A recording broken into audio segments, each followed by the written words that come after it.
So before we start, I'd like to thank Skillshare for sponsoring today's video. Skillshare is an online learning community that offers thousands of classes for different creative fields.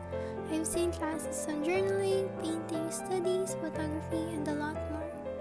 Skillshare is created specifically for learning, so there won't be any ads. That way you can really focus on the classes. Joining and becoming a member of Skillshare will give you unlimited access to explore, learn, and create with these inspiring classes for less than $10 a month with an annual subscription. So I recently watched Kate Cook's class on adventures in gouache painting and pattern making techniques, since I've always wanted to try gouache paintings. As someone who isn't familiar with this type of painting medium, her class really helped me understand how gouache works. I've been hesitating to start something new, but I've been really inspired to try gouache out. One of the lines that she said that really stood out to me was to paint with your instincts and create like a designer. So for those of you who are interested in sparking their creativity, I'll have a link down in my description for the first 1,000 people for a free trial of Skillshare Premium membership. This is a great opportunity for you to explore the classes that Skillshare has to offer, so I hope you enjoy learning. Moving on, I will be teaching you 3 designs that I personally use, which are shadows, highlights, and the ribbon design. Let's start with shadows.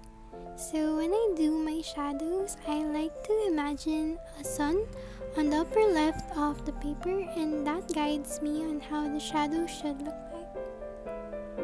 Then I usually take a light gray marker and simply follow the outline of the letter, but on the right side.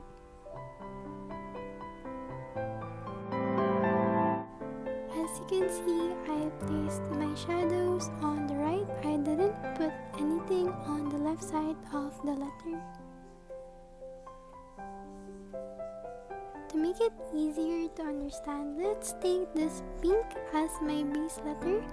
Then I'm just gonna take this gray and write another of the letter A, but slightly to the right. And as you can see, that color gray is what makes our shadow.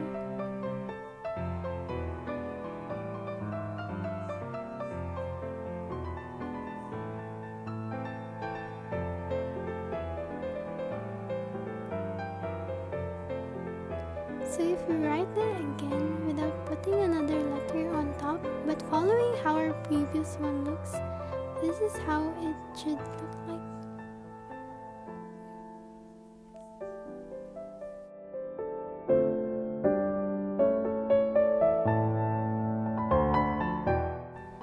So once you get used to doing the shadows, I also have 3 ways on how I personally do my shadows.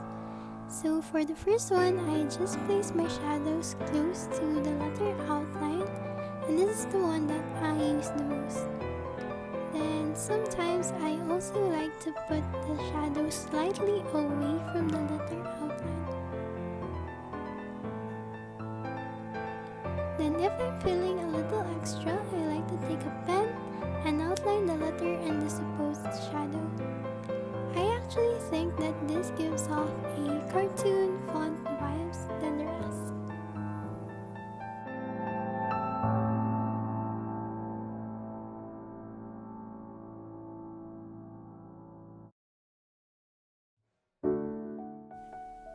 So here are examples on the 3 ways of how I do my shadows.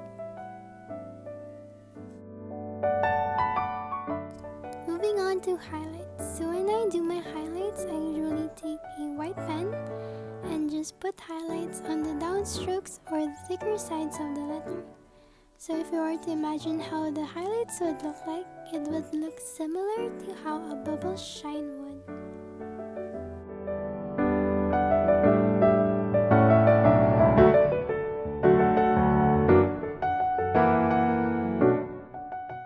Adding highlights is actually the most fun part about designing your calligraphy, since there isn't a wrong or right way in putting highlights to a letter. You can put it however you like, design them however you want, and just play around with it as much as you want.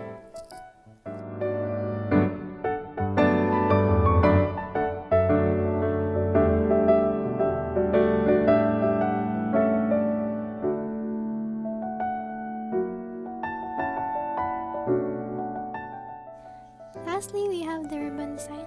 This was actually taught to me by a friend, and she told me that you need 2 shades of the color that you want. So I have this brown marker with a light and a dark shade.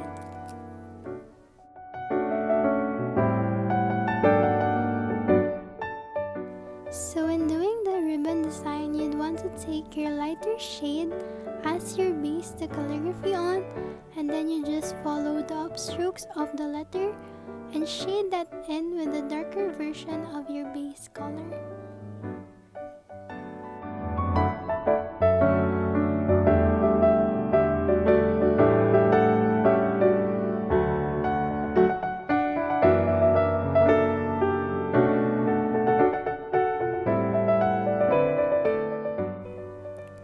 This can be a bit tricky to do at first, since you really need to get back to your basic upstrokes and downstrokes in calligraphy, but it's really quite simple once you know which strokes go upward, and that's the ones that you need to shade darker in. So this darker color is what makes your shadows look more like a ribbon effect. So that's all the 3 ways on how I personally design my calligraphy. I wanted to share these especially to those who are still new to calligraphy and would like to find ways to make their calligraphy look better. So I hope you all find this helpful. Also, don't forget to practice as much as you can. I always emphasize that practicing will help you improve. You might not be able to get all these in just one day, but through continuous practice, I know that you'll soon be able to make the prettiest letterings. So I hope you all enjoyed, and thank you so much for watching. Bye!